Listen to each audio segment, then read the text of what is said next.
Assalamualaikum warahmatullahi wabarakatuh. Waalaikumsalam. Alhamdulillahi rabbil alamin. Wassalatu wassalamu ala asrafil anbiya'i wal mursalin wa ala alihi wa sahbihi ajma'in, amma ba'du. Rabbi shrah li sadri wa yassir li amri wahlul 'uqdatam min lisani yafqahu qawli. Bersyukur kepada Allah Subhanahu wa taala, alhamdulillahi rabbil alamin. Mudah-mudahan semua amal ibadah kita diterima oleh Allah Subhanahu wa taala. Salawat serta salam kita tujukan untuk junjungan kita Nabi besar Muhammad sallallahu alaihi wasallam. Bapak Ibu yang dirahmati Allah Subhanahu wa taala, hari ini adalah tematik. Saya nggak nanya Mas Moto. Udah hafal semua ya. Tema hari ini saya coba kasih judul 4 cara hidup bahagia. Caranya gimana sih biar kita hidup bahagia, terutama hidup bahagia di akhirat, masuk surganya Allah Subhanahu wa taala. Bahagia di dunia tapi akhirat sengsara, pilih yang mana? Bisanya dua-dua kalau bisa. Bagaimana kita bisa hidup bahagia? Biasa saya hanya menyampaikan saja tulisan seseorang, saya sampaikan kepada Bapak Ibu. Mohon maaf barangkali ada kesalahan-kesalahan. Cara yang pertama biar kita bahagia, menjadilah orang yang menebarkan salam, perdamaian dan kasih sayang dengan sesamanya. Jangan sekali-kali menyakiti siapapun, saudara, tetangga dekat, tetangga jauh. Jangan sampai menzalimi, menyakiti, menghina, mencela, memaki. Menjadilah orang yang menebarkan keselamatan, salam. Rasulullah Shallallahu Alaihi Wasallam bersabda, hadis sahih yang diriwayatkan oleh Imam Ahmad, Rasulullah sallallahu alaihi wasallam berpesan, "Absus salam," sebarkan salam, kedamaian. "Wa at'imut ta'am," berikan makanan orang yang membutuhkan makanan kalau punya. "Wasilul arham," bersilaturahimlah. Ini pesan Rasulullah. "Wasallu wan nasu niyamu," salatlah ketika orang-orang sedang tidur lelap. Apa kata Rasulullah jaminannya ini? "Tadkhulul jannah bisalam," engkau akan masuk surga dengan damai. Itu pertama kata Rasulullah, sebarkan salam, menebarkan perdamaian, kasih sayang, kerukunan terhadap sesama, baik kepada keluarga, tetangga, maupun terhadap sesama muslim. Orangnya nggak pernah menyakiti, nggak pernah menzalimi. Bisa nggak seperti ini? Kita disakiti, kita dizalimi, kita malah memaafkan. Itu yang luar biasa. Hati mulia itu begitu. Impasnya kan kalau kita disakiti, sakitilah itu impas. Tapi kita dizalimi, kita disakiti, kita dihina, kita dicaci maki, memaafkan sama orang yang menyakiti kita. Itu hati mulia ini. Para jamaah rahmati Allah Subhanahu wa taala, Dalam surat Al-Maidah ayat 91 Allah Subhanahu wa taala berfirman, A'udzubillahi minasyaitonirrajim. Innama yuridu syaitan ayyuqi bainakumul adawata wal baghdha. Kata Allah Subhanahu wa taala, innama yuridu syaitan, setan-setan itu, kata Allah Subhanahu wa taala, yuridu, menghendaki, menginginkan kalian, ayyuqi bainakum, terjadi di antara kalian apa? Setan itu menghendaki apa antara kita, antara kalian semua? Kata Allah Subhanahu wa taala, al-adawata, permusuhan. Kita sama muslim biar pada musuh-musuhan, itu setan begitu emang. Ketika sesama muslim bermusuh-musuhan, seneng dah tuh setan. Ini kata Allah Subhanahu wa taala. Lantas apa? Wal baghdha, benci membenci. Hati-hati itu. Ini biangnya keributan ini dua ini. Permusuhan dan benci membenci. Ini di sini Allah menyatakan fil khamri wal maisir. Khamr dan judi. Lantas kata Allah Subhanahu wa taala, wa yusuddakum an dzikrillah. Di samping menimbulkan dua itu, permusuhan dan kebencian di antara kalian, kata Allah Subhanahu wa taala, biar kalian enggak banyak zikir kepada Allah. Dihalangilah kita dari berzikir kepada Allah, ingat kepada Allah. Dihalang itu. Lantas apalagi kata Allah Subhanahu wa taala, wa anis shalah. Kita dihalangi biar nggak ngerjain sholat. Itu misi iblis tuh. Makanya jangan sampai dah di hati kita ada rasa musuh, permusuhan. Walaupun kita dizolimi, ya sudah, kita maafin sajalah.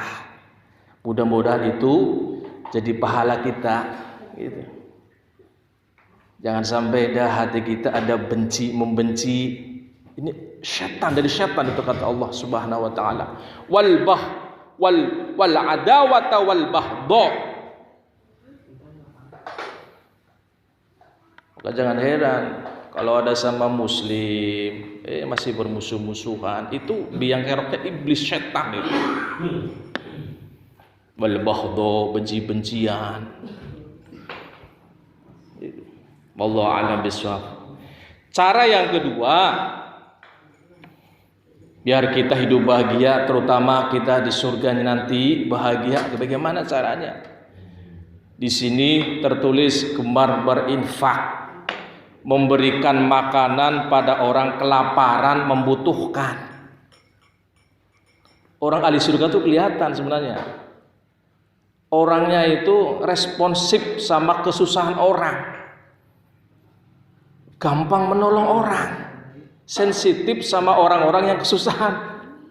Kalau kita nggak punya, yang namanya nggak punya, kan gitu.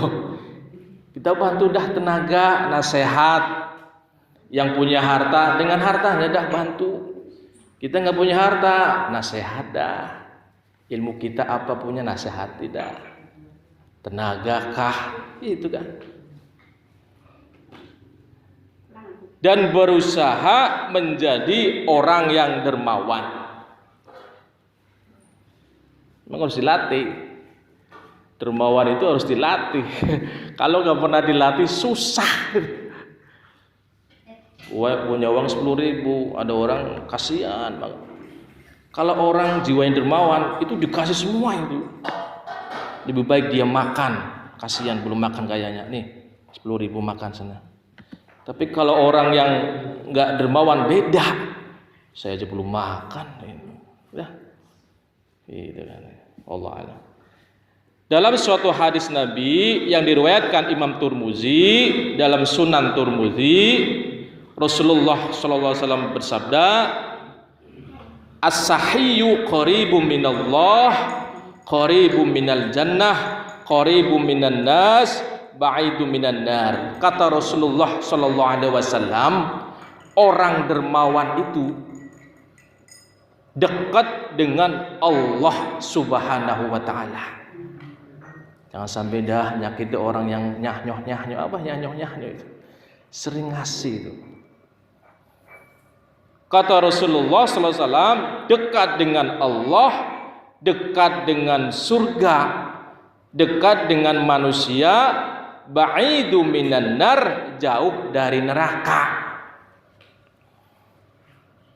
Kalau dermawan kan sering infak, kita nggak sanksi dah. Kemarin sudah saya sampaikan bagaimana Allah Subhanahu wa taala infak itu luar biasa. Jadi orang dermawan itu luar biasa.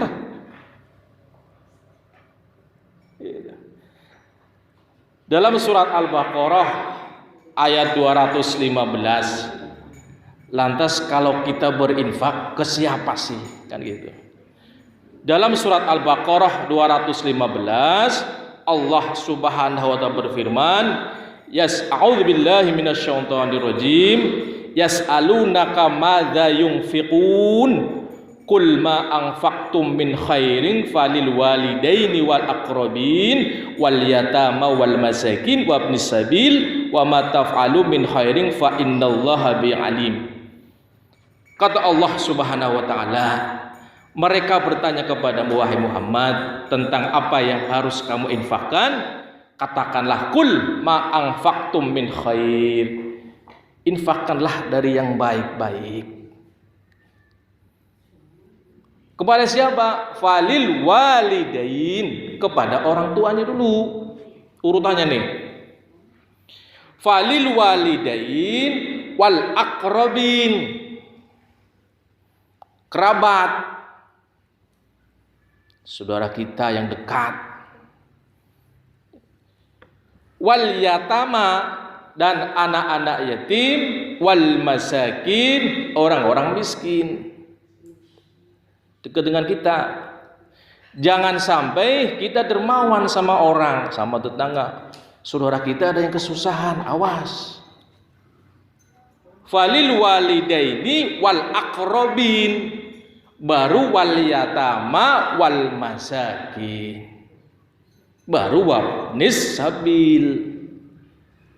Orangnya dermawan, setiap ada masjid, musola bangun, bantu dia. Sama orang miskin sering menolong. Tapi akrobinya nggak diperhatikan. Ada saudara yang kesusahan, didiemin. Hati-hati. Karena di sini urutannya adalah falil walidaini wal aqrabin wal yatama wal masakin wabnis sabil. Ya. Kita sama saudara nyanyo, tapi orang tua kita susahan nggak dibantu. Hati-hati itu. Urutan pertama orang tua kita nggak sanksi dah kalau sama orang tua. Allah sangat memperhatikan sekali. Cara yang ketiga agar kita bahagia, jalinlah silaturahmi dan persaudaraan. Jangan sampai bermusuh-musuhan tadi. Itu hati timbul musuh, itu dari setan ada hati itu. Makanya kalau kita ada muncul hati dengki sama orang, benci, cepet-cepet a'udzubillahi minasyaitonir rajim 3 kali dah. Coba minta perlindungan dari setan. Itu dari setan itu. A'udzubillahi minasyaitonir rajim. Istighfar dah. Kalau ada hati kita muncul benci sama orang, misalkan ini mah misalkan contoh,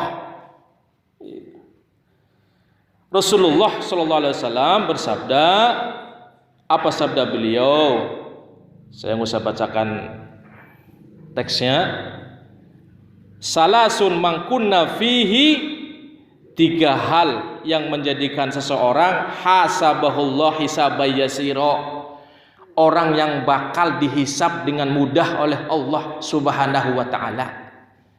Wa adkhalahul jannah bi rahmatihi, dan dimasukkan ke surga siapa? Lantas sahabat nanya, ya Rasul, orang yang seperti itu siapa ya Rasul? Lantas Rasulullah menjawab, qala tu'ti man haramaka. Kamu memberi sama orang yang pelit. Orangnya pelit nih. Tapi kita dengan legowo hati memberi. Luar biasa itu. Lantas kata Rasulullah sallallahu alaihi wasallam yang kedua, wa ta'fu amman dzalamaka. Mudah memaafkan pada orang yang menzalimi kita.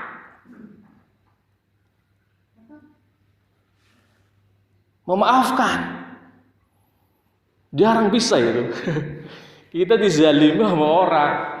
Kita memaafkan orang yang menzalimi kita susah gitu. Tidak mudah kalau bukan Allah yang apa bahasanya, yang berhidayah. Maunya kan imbas, apa dia nyakiti saya kok, menzalimi saya kok, gah.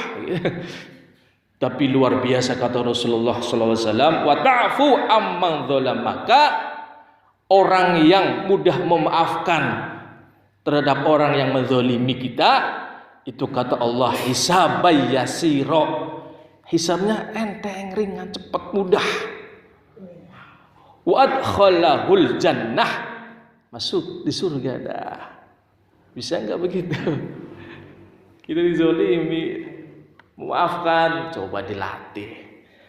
Lantas kata Rasulullah yang ketiga, yang menjadikan orang itu hisabai yasiro, dimudahkan dalam hisabnya, watasilu mangqata'aka, silaturahmi sama orang yang memutuskan silaturahmi. Misal saudara kita mutusin, misal contoh, tapi kita dengan legowo kita silaturahmi dah ke sana. Bisa gak begitu? Ini jaminan kata Rasulullah sallallahu alaihi wasallam, nanti di akhirat itu hisabai yasiro, dihisapnya gampang, mudah, gak sulit. Surga dah. Ya Pak Tamam, bisa gak Pak Tamam?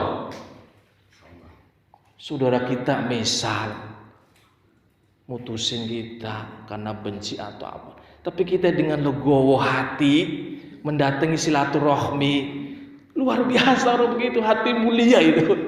Makanya Rasulullah menyatakan orang tiga ini, orang seperti ini nih, hisabai yasiro, digampangin dah hisabnya. Para jamaah rahmati Allah Subhanahu wa taala, yang terakhir agar kita bahagia, ya bisa bahagia di dunia, diupayakan lebih-lebih bahagia di akhirat. Ya gitu. Ya Bang Udin. Apa itu? Jalankan sholat malam ketika banyak orang tertidur lelap. Ini nggak gampang. Tahajud. Saya pernah nyampaikan jam 9 menggebu-gebu ingin sholat. Saya ingin sholat tahajud jam 3. Dah jam 3 dibangun sama Allah. Kencing doang Bang Udin. Makanya kalau niat ingin sholat tahajud, tambahin doanya, gerakan badan kami ya Allah bisa melaksanakan sholat tahajud. Ke siapa lagi kalau kita nggak minta tolong sama Allah Subhanahu wa taala? Secara teori kita kalah dengan iblis, dengan setan. Nabi Adam aja kalah sama iblis, bisikan iblis itu. Apalagi kita.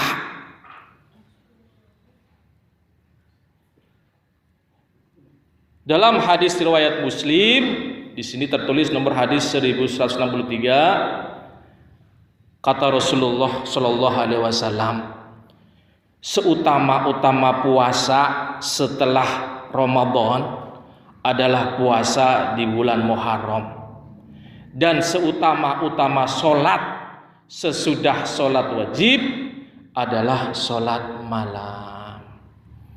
Orang lagi pada tidur lelap, kita bangun ambil air wudhu dingin, kita mencari ridho Allah, bangun dah. Dingin-dingin kita ambil air wudhu, menghadap sama Allah. Allahu Akbar. Luar biasa itu. Dilatih.